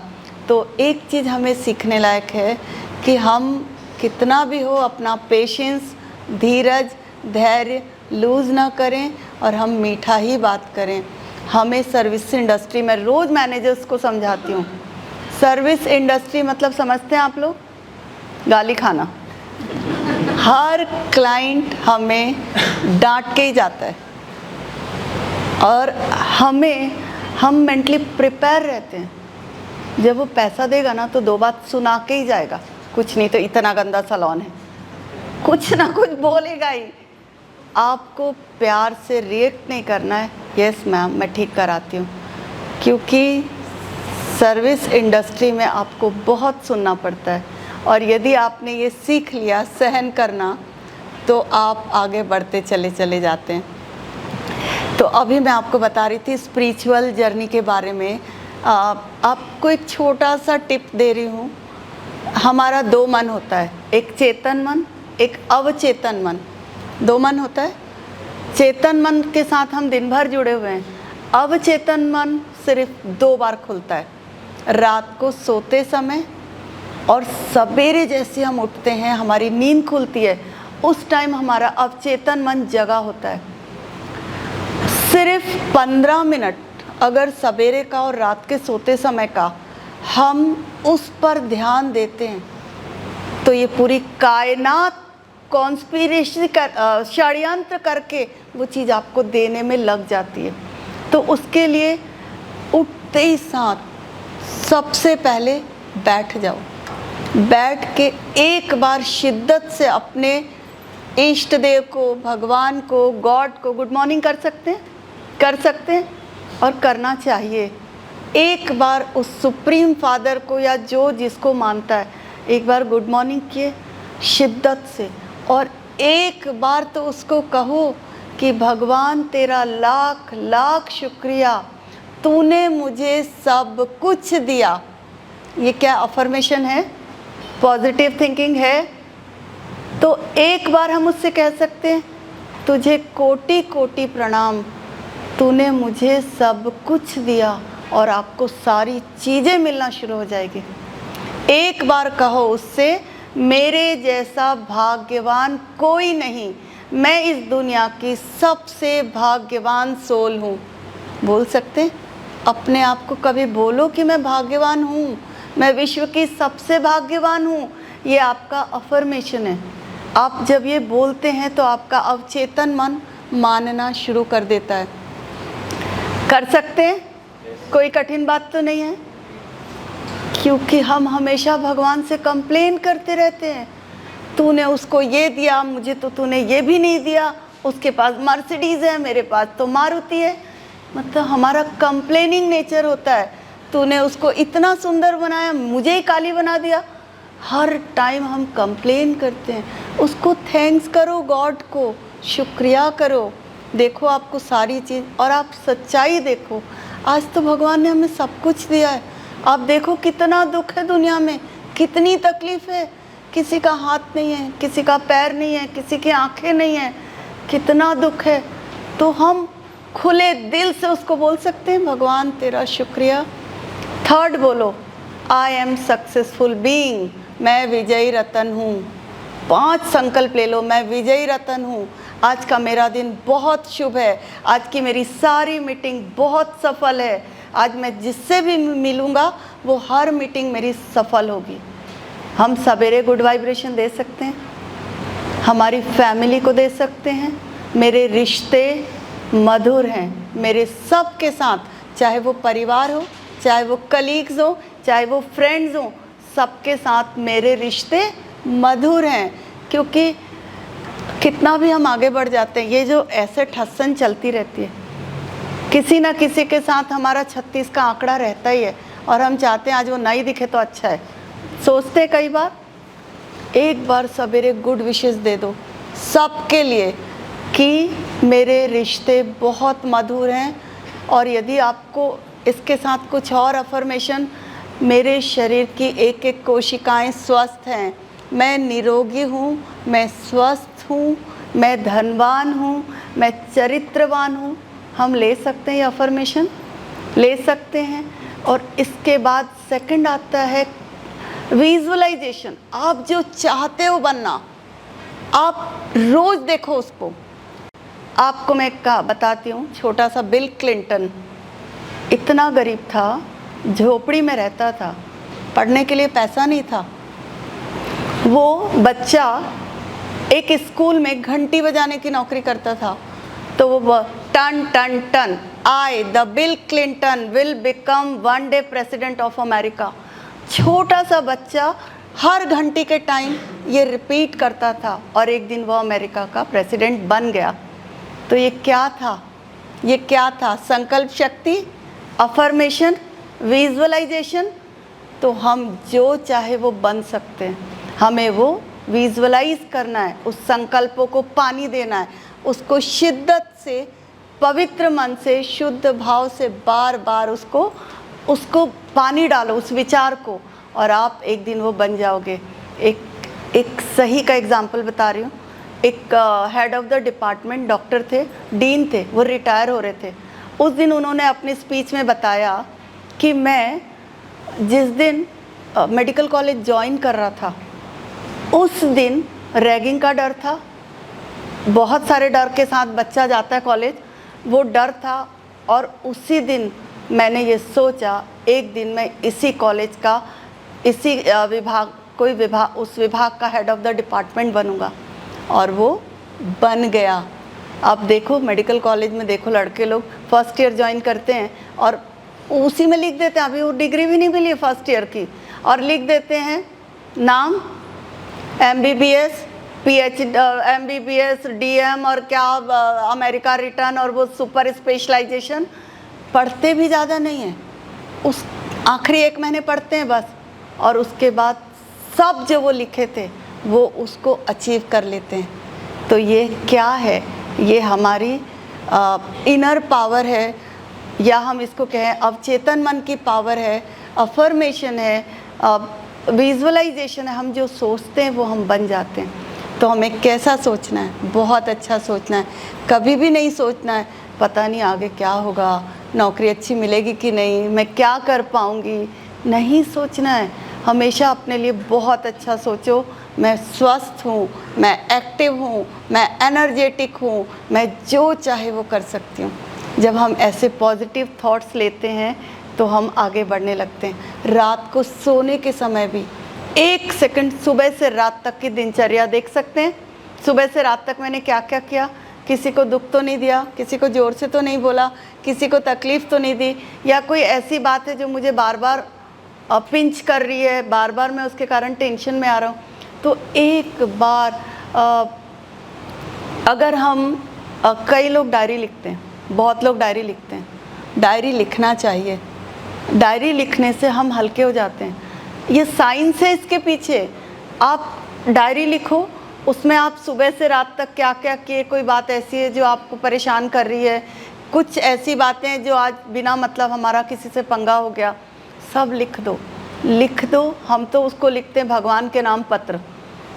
अपनी डायरी जो लिखते हैं ना, बहुत हल्के होके सोते हैं, क्योंकि आपने अपनी बात मन की निकाल दी तो अब आप हल्के हो गए, और अब आपको नींद बहुत अच्छी आती है। और आज आधी दुनिया नींद की दवाई लेके सो रही है। बहुत लोग कोरोना के बाद तो ये और ही बढ़ गया है। तो 10 मिनट सोते समय, सवेरे उठते समय 10 मिनट हम कर सकते हैं। और जब हम ये करने लगते हैं तो आप देखना आपके साथ सब अच्छा होने लगता है, बहुत अच्छा होने लगता है। और कभी किसी के साथ बहुत ज़्यादा मनमुटाव है तो हम एक बार इमेजिन करें कि वो मेरे सामने बैठी है या बैठा है, उससे सॉरी बोल सकते हैं, सामने ना बोले लेकिन हम प्रेयर में तो बोल सकते हैं कि मैंने तुझे जाने अनजाने कभी भी किसी भी जन्म में किसी भी रूप में मन वचन कर्म से यदि तकलीफ़ दी है तो तुम मुझे माफ़ कर दो। तो ये रिश्ते आपके, अगर आप 21 दिन ऐसा कर लेते हैं तो कड़े से कड़ा रिश्ता आपका प्यार में बदल जाता है, चेंज हो जाता है। मैं तो बहुत मेरा स्टाफ की कई बार नेगेटिव एनर्जी आती रहती थी, वो मुझसे नाराज़ रहती थी, मुझे समझ में आ जाता था कि इसकी नेगेटिव वाइब्रेशन आ रही है। मैं उसी पल अमृत वेले आज जब भी हम सवेरे उठते हैं तो आप एक बार दिल से, मैं उसको 5-6 दिन सॉरी बोलती थी, वो चेंज हो जाती है, मेरी वाइब्रेशन पहुंच रही है उस तक। मैं जो बात कर रही हूँ तो आप सुन रहे हैं, लेकिन जो मैं सोच रही हूँ और जिसके लिए सोच रही हूँ वो वाइब्रेशन उस तक पहुंच जाती है। तो हमेशा हमें हल्के होकर जीना है, खुश होकर जीना है। तो किसी के साथ भी यदि मन भारी है, मन मुटाव है, तो क्या हम उसको हल्का कर सकते हैं? करना चाहिए। और जब हम हल्के होते हैं ना तो हमारा हर काम हम फोकस होके कर सकते हैं। और जब आप फोकस्ड होके कोई काम करते हैं तो सफलता निश्चित है, निश्चित आपको सफलता मिलती चली जाती है। तो यही कहना है कि बच्चे आप सब बहुत आगे बढ़ो। आप सब के लिए दिल से शुभकामनाएं हैं, दुआएं हैं। आप खूब आगे बढ़ो और छोटी छोटी सी बात में गिव अप मत करो। छोटी छोटी बात में द्वंद्व आता है बीच बीच में लाइफ में, तो ऐसा नहीं, चैलेंजेस के बिना ये लाइफ अच्छी थोड़ी लगेगी। अगर हम एकदम एक स्मूथ, अगर कोई पिक्चर में विलन हटा दो तो वो पिक्चर बन पाएगी क्या? नहीं बन पाएगी। तो स्मूथ लाइफ में अप्स एंड डाउन्स तो आएंगे, ऊपर नीचे चैलेंजेस भी आएंगे, उसको स्वीकार करते हुए आगे बढ़ना है। और जब हम उसको स्वीकार करते हैं और इम्प्रूव करने की कोशिश करते हैं, और एक और चीज़ है कि जो मेरे साथ हो रहा है आज, मैं जो हूँ जैसी हूँ, ये मेरे ही थॉट का क्रिएशन है, या इसके कारण मैं खुद हूँ। आज मैं अगर सुखी हूँ तो मैंने बहुतों को सुख दिया है, इसलिए मैं सुखी हूँ। अगर आज मैं दुखी हूँ तो शायद मैंने बहुतों को दुख दिया है, इसलिए मैं दुखी हूँ। ये गहरी बात है थोड़ी। आप सबका कारण मैं खुद हूँ। मैंने सिस्टर शिवानी का लॉ ऑफ कर्मा सुना, कर्मों का लेखा, अब सब सुनना। तभी मैंने तब समझा कि ये ब्लेम गेम नहीं करना है, तेरे कारण ऐसा हुआ, तेरे कारण ऐसा हुआ, तुम ऐसे थे इसलिए मेरे को ऐसा हुआ। नहीं, सबके कारण हम खुद हैं, कोई दूसरा नहीं है। जो भी मेरे साथ हो रहा है उसका कारण मैं खुद हूँ। तो बहुत सारी बातें आज हमने शेयर की, professional life, spiritual life, social life में भी। चैम्बर ऑफ कॉमर्स में मैं रह के बहुत कुछ सीखा मैंने वहाँ से, और मैंने देने का भाव भी सीखा कि जब आप बांटते हैं प्रेम, स्नेह, ज्ञान, तो आप और ऊपर आते हैं। आप जितना बांटेंगे आप उतना ऊपर आएंगे, और आप उनका दिल जीत लेते हैं। मनी तो बाई प्रोडक्ट है, वो तो आ ही जाएगा आपके पास, लेकिन जब आप सबके दिलों पे राज करते हैं, जब आप सबको आगे बढ़ाते हैं, तो सही मायने में आप आगे बढ़ते हैं। तो बच्चे, आपसे मैंने बहुत सारी बातें शेयर की, आपको बहुत सारी चीज़ें समझ आई होगी। अब आप सबके लिए दिल से दुआएं, दिल से आशीर्वाद। आप सब बहुत आगे बढ़ें, बहुत सफल हों, जीवन में सुख, शांति, समृद्धि हो, परिवार में खुशी हो, उमंग, उत्साह हो, और आप हमेशा स्वस्थ रहें। इसी के साथ थैंक यू सो मच।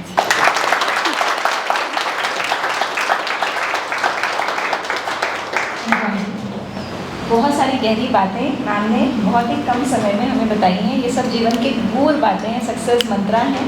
और कितनी मतलब कितने छोटे एक मैम की जो सोच और एक जो लगन और एक जो पैशन है, वो आप देख सकते हैं कि वो जिस फील्ड में जाती है उसी फील्ड को कहाँ ले जाती पता ही नहीं चला।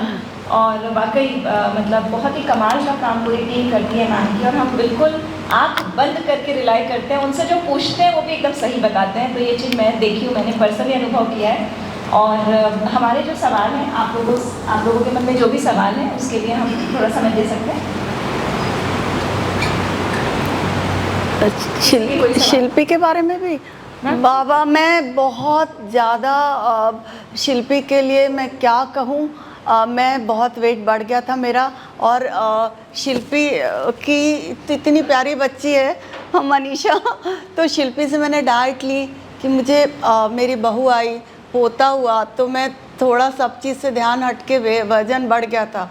इतनी प्यारी डाइट की, डाइट के साथ मोटिवेशन भी होता है लाइफ में। मैंने कहा था अप्स एंड डाउन्स आते हैं, और जो डाइट करके मैंने 8 से 9 केजी वेट घटाया, और अभी मैं उसी पे मेंटेन चल रही हूँ। मुझे इतनी खुशी है, इतनी खुशी है। और इसके साथ मैंने एक प्राणिक यात्रा वाला सेशन किया, इतना सुपर्ब सेशन था वो। प्राणिक यात्रा, प्राण ऊर्जा से भरपूर। प्राण ऊर्जा से भरपूर कौन हो सकता है? जो नेचर के करीब हो, पॉजिटिविटी से भरपूर हो। और प्राण ऊर्जा का सबसे बड़ा स्रोत कौन है? सूर्य है। सूर्य, आज आप देखो सवेरे जैसे उठते हैं तो भी उठने का मन नहीं करता।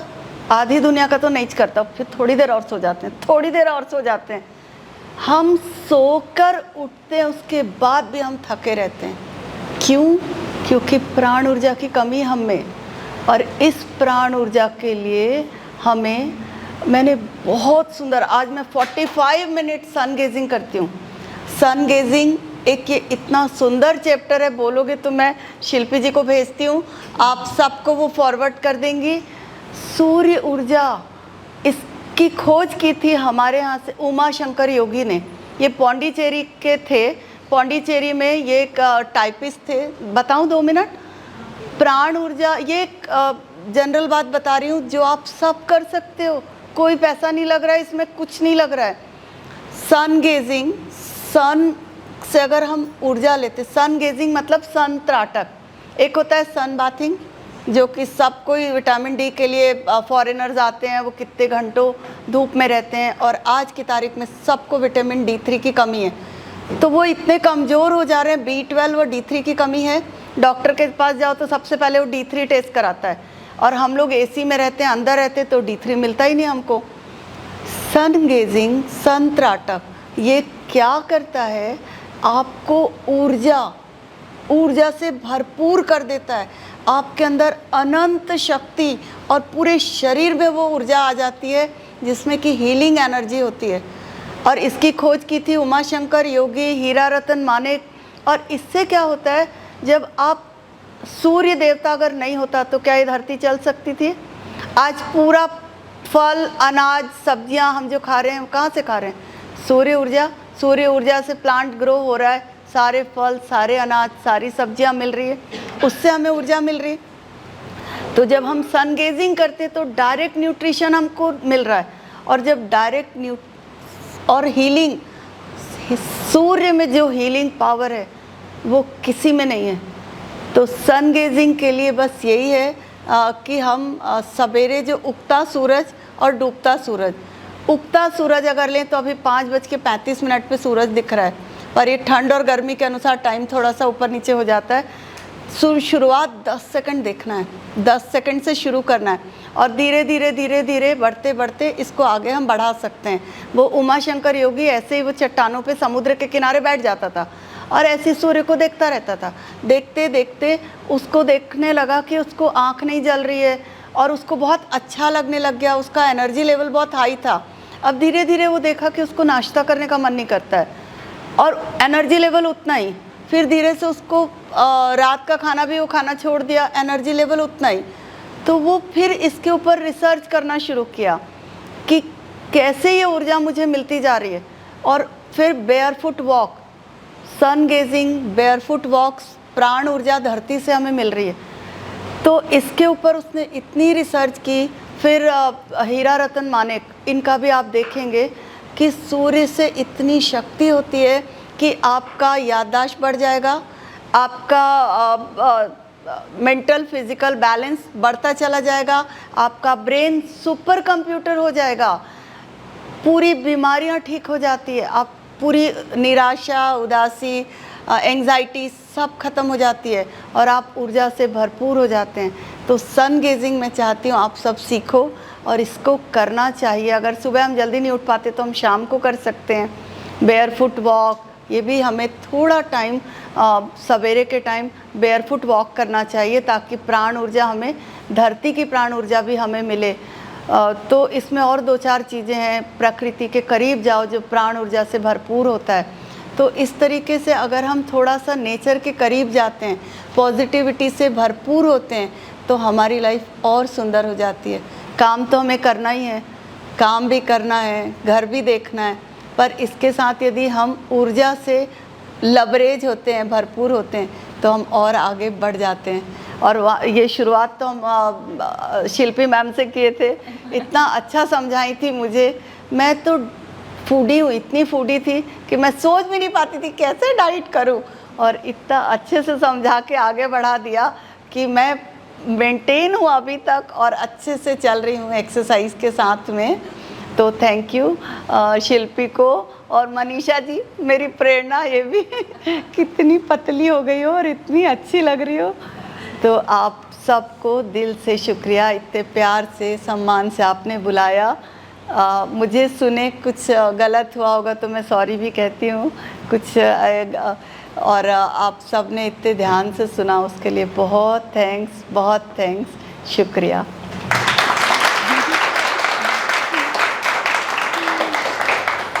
मैंने मैम को मैनिफेस्ट किया था, मैंने लॉ ऑफ अट्रैक्शन से मैम को अपने पास बुलाया क्योंकि कुछ ऐसी हस्तियां हैं छत्तीसगढ़ की जिनको मैं हमेशा सोचा करती थी कि काश मौका मिले और उनसे क्लोज कांटेक्ट में मैं आऊँ। तो यही हुआ, जब मैम का मैसेज आया तो वो वाकई मेरे लिए एक वो था कि मैं आ जब आने वाली थी मैम, तो मैंने सबको बता दिया अपने ऑफिस में कि मैम आ रही है। और मैं एकदम वेट कर रही थी कि वो कब आएंगी, और मैं पहले नर्वस भी फील कर रही थी कि मैं मैम को कैसे डाइट देने वाली हूँ। और पहले तो मुझे ये लग रहा था कि मीनाक्षी मैम ये बोलेंगी कि शिल्पी तुम आ जाओ और मुझे डाइट दे दो। मुझे ये बिल्कुल नहीं पता था कि मैम ये बोलेंगे कि शिल्पी तुम्हारी ऑफिस का है, मैं वहाँ आना चाहती हूँ।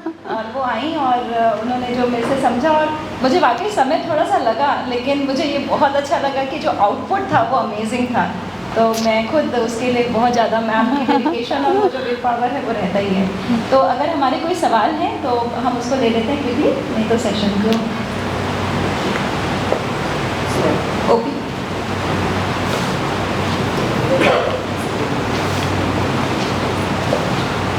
मैम, आपने प्रोफेशनल और पर्सनल लाइफ के बीच में जो बैलेंस बताया, मैंने आपसे लास्ट टाइम इंटरेक्शन किया था तो एक स्पिरिचुअलिटी के लिए आपको ये हम अपने एक्चुअली जो भौतिक जीवन में किस तरह से उलझ जाते हैं और स्पिरिचुअलिटी में आने के बाद हमको क्या समझ आती है, जो डिफरेंस है। क्योंकि भौतिकता में हम इतना लीन रहते हैं कि डे टू डे लाइफ में किसी को क्या बोलना या एक ही थॉट प्रोसेस रहता है, पर ये अपने आप को पहचान पाना ये किस लेवल पे आपके होता है? ये क्या स्पिरिचुअलिटी में आने के बाद होता है या फिर एक पर्सनल लेवल पे भी ये चीज़ें हम देख सकते हैं?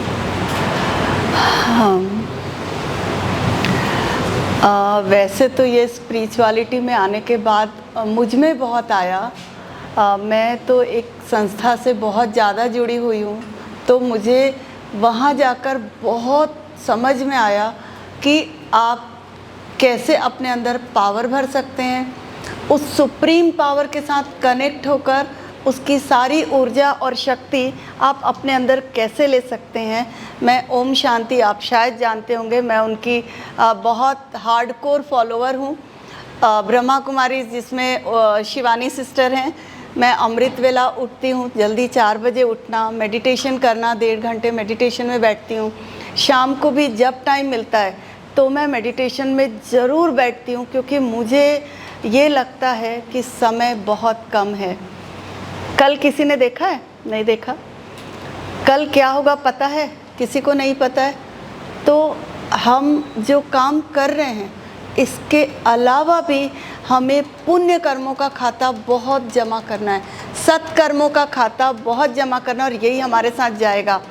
तो मेडिटेशन हमें बहुत सिखाता है कैसे हम शांत होकर चलें, कैसे हम बहुत कामली, शांति से कोई भी चैलेंज आता है उसको हैंडल करें। वो पावर आप में बढ़ने लगती है और आपकी जीवन शैली एक्चुअल में आपको खुशी देने लगती है। अभी आपको हर चीज़ में झल्लाहट आती है, हर चीज़ में गुस्सा आता है, और जब आप इस लाइन में आते जाते हैं तो आपको इतनी शांति से आपका काम भी होने लगता है। और जब आप खुद शांत होते हैं ना, तो आपके आसपास का जो वायुमंडल है वो भी शांत कर देता है सबको। तो मुझे लगता है कि हमें, और हमारा देश तो गुरु है, स्पिरिचुअलिटी का गुरु है, जो सबको हमेशा योगा सिखाते रहा है, शांति सिखाते रहा है। तो हम ही अपने आप को भूल गए, हम अपने आप को भी भूल गए और अपनी विधा को भी भूल गए, और हम पाश्चात्य देशों की तरफ भाग रहे हैं। तो वो हमें वो शांति, मेरा स्वधर्म ही शांत है, और उसके बाद भी मैं दिन भर अशांत रहती हूँ, और हो ही जाता है। कभी क्लाइंट कम आए तो अशांति, कभी क्लाइंट को इरिटेट कर दिया तो अशांति।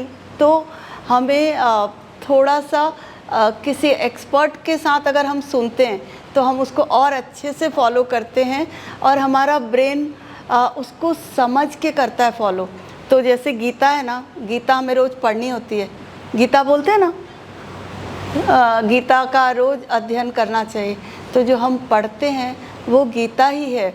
और जब हम मुझे जो बात समझ में आती है, वो सबसे बड़ी बात ये है कि हम घोर कलयुग में खड़े हैं और ये समय भाग रहा है।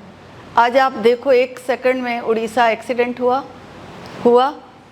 कितने लोग 1 सेकंड में चले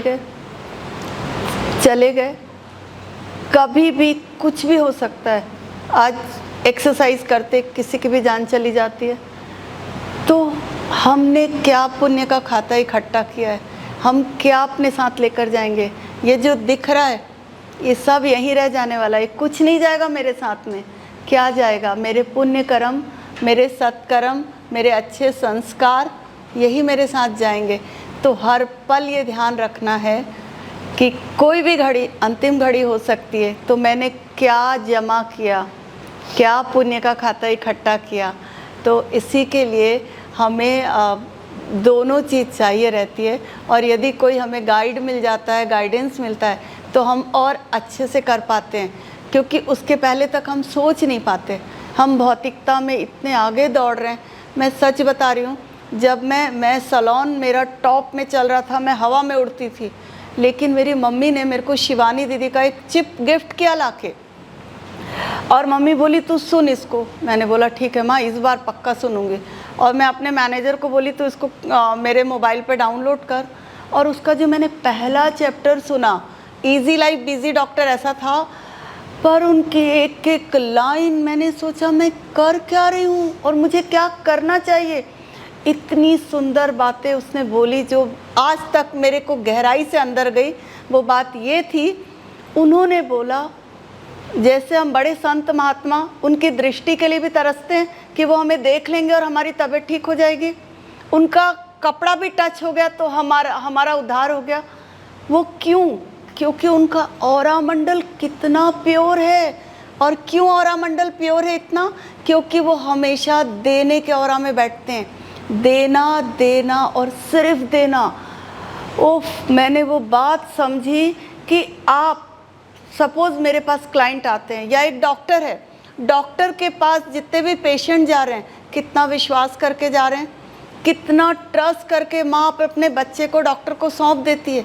और यदि वो डॉक्टर अपने हॉस्पिटल का टारगेट देखेगा तो वो 100 टेस्ट लिख देगा, ये भी कराना, ये जेन्यून शायद 2 ही टेस्ट होगा।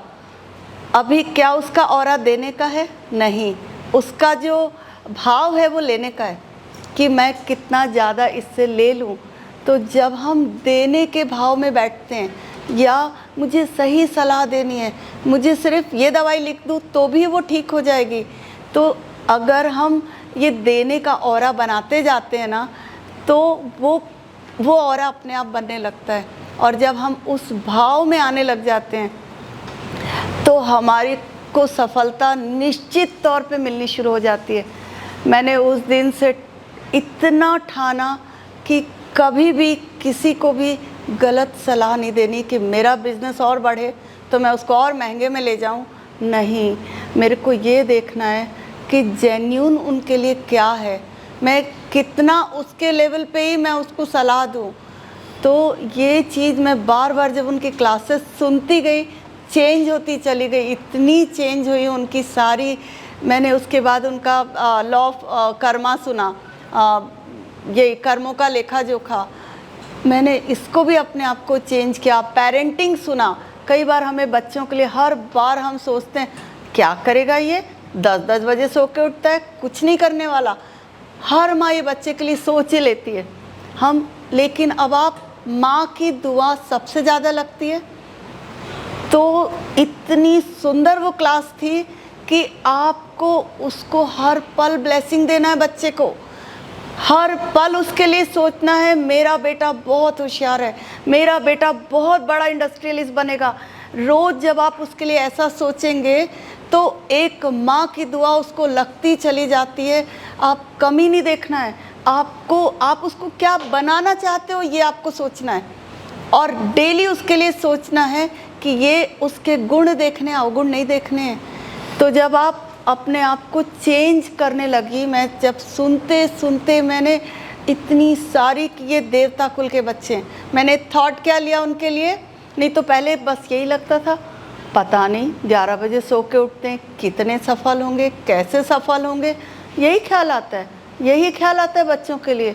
मैंने अभी थॉट को चेंज कर दिया कि ये बहुत सफल हैं, बहुत प्यारे बच्चे हैं, खूब आगे बढ़ेंगे। आप उनके लिए आप एक इमेजिन करते चलो, सारी दुआएं दे डाली उनको। और रोज़ आज भी मैं प्रेयर में उनको रोज़ तिलक लगवाती हूँ भगवान से, विजयी भव, सफलता मूर्त भव, निर्विघ्न भव, पूरे परिवार को, ताकि जो हमारे थॉट होते वो पहुँचते उन तक। तो हमें भौतिकता के साथ साथ यदि कोई प्रॉपर गाइड मिलता है और हमारी दिशा को चेंज करता है तो हम और अच्छे से कर पाते हैं। Thank you. मेरे 2 क्वेश्चन हैं। पहला तो जैसे 4 PM जो आप उठ रहे हैं ना, तो जैसे अभी मैं भी प्रैक्टिस कर रही थी, तो रात की जो पार्टीज हम लोग लेट नाइट जो जाते हैं उसकी वजह से ये बहुत इरेगुलर हो जाता है। तो क्या सारी पार्टीज छोड़ देनी चाहिए, या ये कैसे प्रैक्टिकल लाइफ में मतलब कैसे पॉसिबल है, या फिर 3-4 घंटे की नींद सफिशिएंट होती है, मतलब ये रेगुलर कैसे मेंटेन रहेगा? एक तो ये है, और दूसरा कि मेडिटेशन आप कब और कैसे करते हो, मतलब लाइक उसको रेगुलर लाइफ का हिस्सा बना लेना चाहिए, कितनी देर करना चाहिए, कब से शुरू करना चाहिए? हमें समाज में रहते हुए समाज के साथ तो चलना है, लेकिन यदि हम जब ये ठान लेते हैं कि इस समय भोलानाथ आपको पूरा वरदान देने के लिए बैठा है, जब हमें ये बात समझ में आ जाती है, हमारे को गहराई तक समझ में आ जाती है कि ये टाइम मेरा बहुत वैल्यूएबल टाइम है, और रात को ही हमें बहुत संकल्प करना पड़ता है कि नहीं, मुझे उठना है। इसको कहते हैं डिक्री मेथड। अपने ब्रेन को ऑर्डर करो, मन को ऑर्डर करो कि मुझे उठना है, उठना है, उठना ही है। फिर अगर आपको लगता है तो दोपहर को 2-3 घंटे आप सो जाओ, पर जब हम उस टाइम की वैल्यू करते हैं ना बहुत ज़्यादा, तो हम अपने आप उठने लगते हैं, क्योंकि हमें पता है हमें प्राप्ति कितनी हो रही है। जब हमें प्राप्ति बहुत ज़्यादा होती है तो ये सारी चीज़ें गौंड लगने, छोटी लगने लगती है, और फिर हम टाइम मैनेज करते हैं कि मैं पार्टी से थोड़ा जल्दी आ जाऊं, रात का खाना मैं हल्का खाऊं, ताकि मैं अगर आप बहुत हैवी खा के सोओगे आप नहीं उठ सकते, उठ ही नहीं सकते, क्योंकि जब हम भरपेट भारी खाना 10 बजे खा रहे हैं तो आपको कैसे नींद तो आपको आएगी, और उठ भी जाओगे तो आप ऐसे झुटके लेते रहोगे, आपको मेडिटेशन नहीं होगा। तो एक बात ये आपको इसके लिए थोड़ा पुरुषार्थ करना पड़ेगा। दूसरी बात आपने पूछी मेडिटेशन कब और कैसे करते हैं। मेडिटेशन मतलब क्या? सिर्फ भगवान के साथ बातचीत। जब हमें पता है कि वो गॉड है, और जब आप उसको अपना सब कुछ बना लेते हैं, जैसे आप बहुत सारी माताएं देखो कान्हा से बात करती हैं, ठाकुर जी से बात करती रहती हैं, उनको कितना संवारती हैं, उनको भोग लगाती हैं। तो योग मतलब हमारा एक आत्मा का परमात्मा के साथ में मिलन होता है, और सर्व संबंधों से उनको याद करना होता है। तो जो माताएं होती हैं ना, महिलाएं बहुत भावना प्रधान होती हैं, तो उनके लिए मेडिटेशन और इजी हो जाता है। हम उसको कभी अपना बच्चा बना लेते हैं, कभी पिता बना लो, कभी सखा बना लो। तो आप ये थोड़ा सा वेरिएशन करना पड़ता है, आप उससे बीच बीच में बातें करो। तो जब हम रोज़ मुरली गीता सुनते हैं, मुरली सुनते हैं, तो ज्ञान रोज़ जब जाता है ना तो मेडिटेशन और लगता है। और जब हमें ये समझ में आता है कि जितना हम योग करेंगे उतना हमारे अवगुण निकलते जाते हैं और हम और पावरफुल ऑरा के साथ बढ़ते जाते हैं, तो आपको जो खुशी का लेवल है, आपकी आनंद का और सफलता का लेवल भी बढ़ता जाता है। और अभी हम भागते हैं कि हमें 2 घंटा मेडिटेशन में बैठना है, तो जब जिस चीज़ को हम वैल्यू देते हैं ना, हम उसको अपनी प्रायोरिटी लिस्ट में ले आते हैं। तो समय को देखते हुए ऐसा लगता है कि नहीं, मुहूर्त पे उठना है और उस ईश्वर को शिद्दत से याद करनी। शाम का भी जो टाइम मिले तो याद करनी, क्योंकि आपका जब ऑरा इतना बढ़ने लगता है, आप किसी को दुआ भी दोगे तो उसको लग जाएगी। आप किसी के लिए जैसा सोचोगे वो चीज़ लगने लगती है, क्योंकि वो प्योरिटी और वो शक्ति आपके साथ आनी शुरू हो जाती है। तो मेडिटेशन तो करना चाहिए। और बहुत सारे जो मोटिवेशनल ट्रेनर होते हैं, मेमोरी ट्रेनर होते हैं, वो यहाँ पर सिर्फ इनका राजयोग मेडिटेशन सीखने जाते हैं कि हम कैसे ये सीखें और अपने आप को और पावरफुल बनाएं। क्योंकि पावरफुल इंसान तभी बन सकता है जो वो सुप्रीम पावर से कनेक्ट होगा। मोबाइल चार्जर जैसा होता है वैसे ही हमें उससे चार्ज करना अपने आप को। ठीक है, थैंक यू।